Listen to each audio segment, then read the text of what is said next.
Hey everyone, so this is the next video in the series about microservices demo. So we have covered lots of things in product microservice that we are writing in this series. So we have covered till now. So this video I am going to talk about REST API validation. So before starting the video, I would like to make a point here. So any concept in Spring Boot, if you want to learn, like if you want to make a project that is kind of hello world, you can search on the YouTube or Google. You can get plenty of videos about that.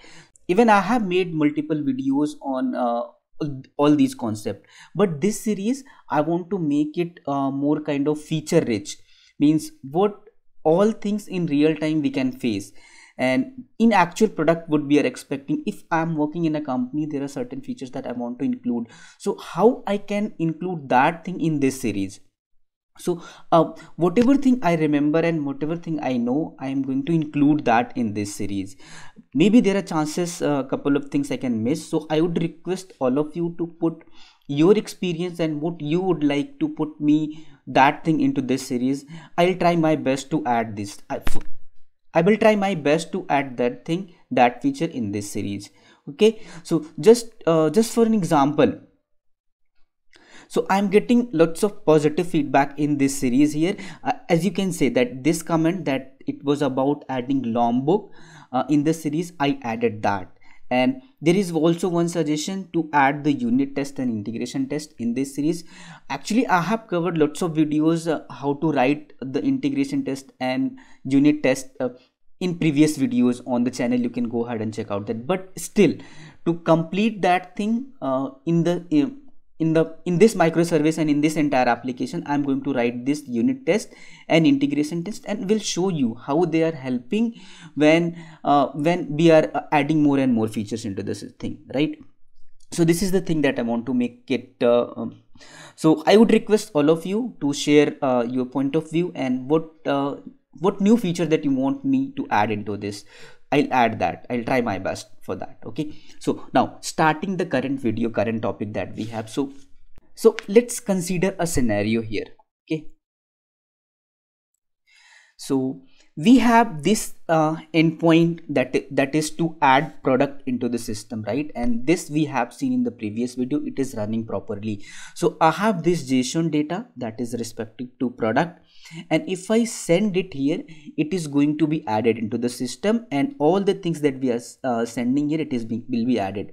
But what if in real time the merchant is adding product into the system using this product microservice, and that person has forgot to mention the category? Just for an example, still I am sending it, okay, and still it is going to be added into the system with category as null.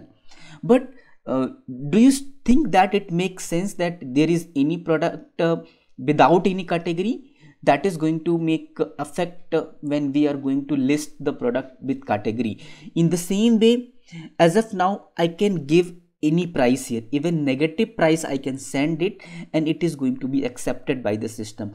So there is no validation of the data that user is going to send. This is the point that I want to make. And how effectively we can prevent this, and we can let the user, merchant, whoever is sending the data to add into the system, that this data is not correct and you should correct it before we can save that into the database. Okay, how we can do that? So let's see. So most obvious solution for this one is that we go to the product service here. We have this add product method, which is ultimately being called for saving the product into the system. We can extract the product information here and put the logic, like if I can say that if product.get category or anything equal null, I can say that throw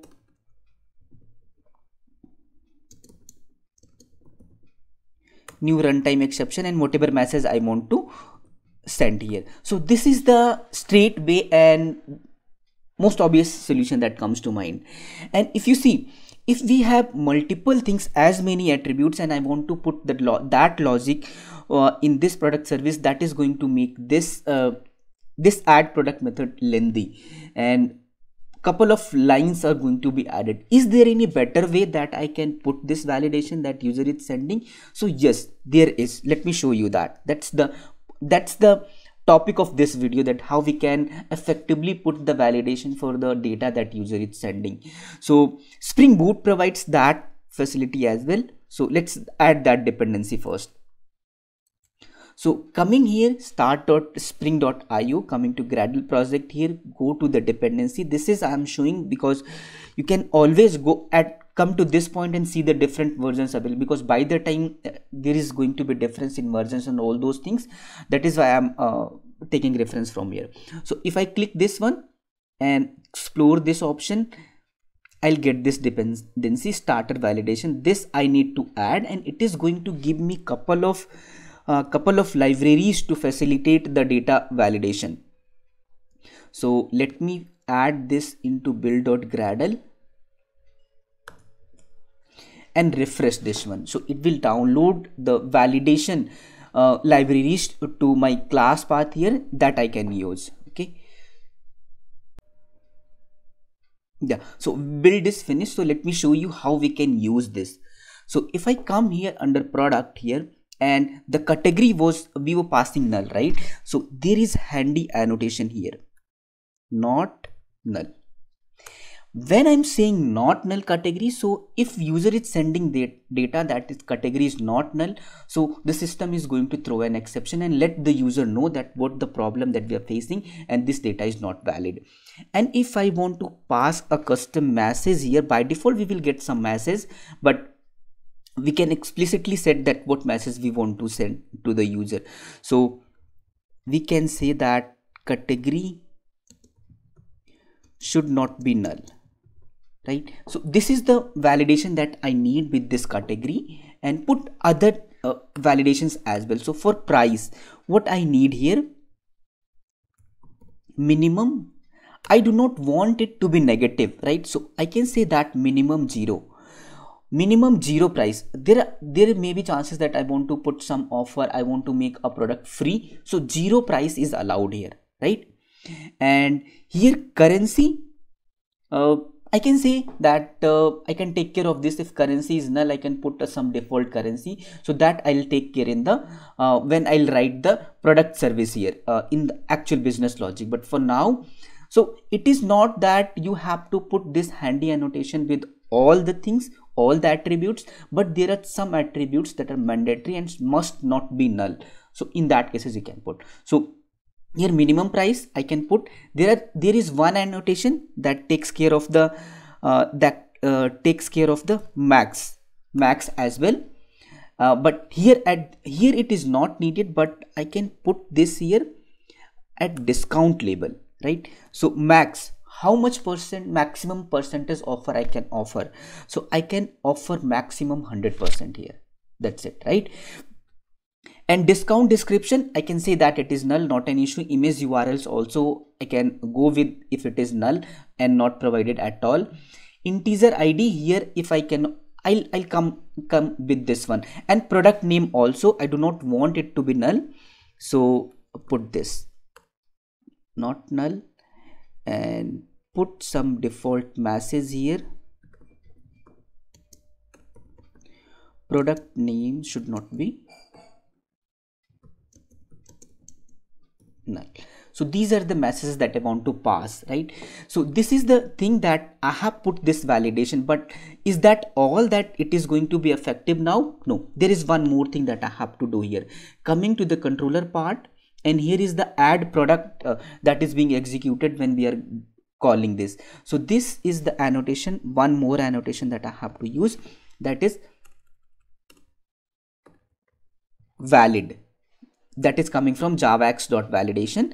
Just put this and we are done here, right? So just stop the application and start it again, and we will be, now we have put the product data level validation in place, and we will be able to see when we are hitting the add product here. Yeah, so this is started now. Coming to the Postman again. So here I have not put something like I have removed some entries here. So let's try to hit this. Earlier I was able to add this entry into the system. Let's see what now happening. Yeah, I'm getting this bad request here, right? So still I am not getting this message here. We will take care of this as well. We are not getting this message, but still we are getting this bad request and 400 exception here, right? So anyway, I'm not able to add this data into the system. Right now, let's correct that data. So that category was here and 300 was here. So let me show you the exact exception that was thrown. So coming to the console here. So yeah, it is saying default handler exception resolved. This one, it is saying validation failed for argument 0 in this one product, and it is saying that product with 2 errors, object product on field price rejected. So it is saying that this on field price rejected value minus 300, it was rejected arguments, and then second was this first, still we are doing this default message, this must be greater than or equal to 0. Default message, it is saying for the minimum value. And the second one, that is category rejected value, it is saying not null. This was the constraint, that is not null constraint was applied there. And if you come here, we will be able to see the message here, category should not be null. This is the message for this one, and other one was the for negative price, right? Coming back here, so put this 300 price positive and putting the category here, and if I send it again, I'll be able to insert the data into the system. So that's all about this video. This validation I wanted to put into this product, and we are able to see, we are able to validate this, right? So without passing that validation, we are not able to add that into the product. So one thing is that if something is missing, if name is missing here, and we are getting this exception, but we are not getting the message here, right? So I'll take care this part in the next video when I'm taking care of the custom exception handling, right? So I'll leave this video at this point here with one reference. Let me tell you that. So this is this topic that is REST API data validation.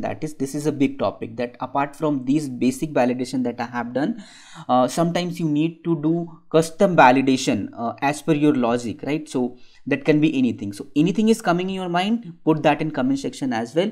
I'll try to incorporate that here.